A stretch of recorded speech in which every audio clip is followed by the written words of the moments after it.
10 సంవత్సరాల పిల్లాడు వాళ్ళమ్మతో హాయిగా జీవించేవాడు. ఒకరోజు అనుకోకుండా వాళ్ళమ్మ చనిపోయింది. పిల్లాడి ఆలనా పాలనా చూసుకోవటానికి వాళ్ళ నాన్న రెండో పెళ్లి చేసుకున్నాడు.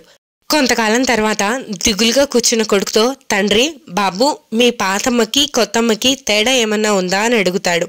అప్పుడు ఆ పిల్లాడు, ఉంది నాన్న, పాతమ్మ ఎప్పుడూ అబద్ధాలే చెప్పేది, కొత్తమ్మ ఎప్పుడూ నిజాలే చెప్తుంది అని అంటాడు. అది విన్న తండ్రి షాక్తో, ఏంటి, నిన్ను కని పెంచి ఇంత పెద్ద చేసిన తల్లి చెడ్డది, నిన్న కాక మొన్న వచ్చిన ఈ అమ్మ మంచిదా అని అడుగుతాడు ఆశ్చర్యంగా.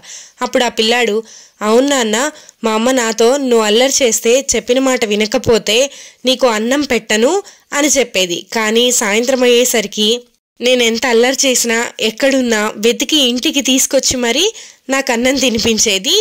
కానీ ఈ అమ్మ తను చెప్పినట్టుగానే నేను అల్లరి చేస్తే 3 రోజుల నుంచి నాకు అన్నం పెట్టడం లేదు, మరి ఈ అమ్మే కదా నిజం చెప్పేది అని అంటాడు. అది విన్న ఆ తండ్రి ఆ రోజు నుంచి కొడుకు బాధ్యతలను తానే చూసుకుంటున్నాడు. ఈ ప్రపంచంలో అమ్మ ప్రేమను ఎవ్వరూ రీప్లేస్ చేయలేరు. మీరేమంటారు?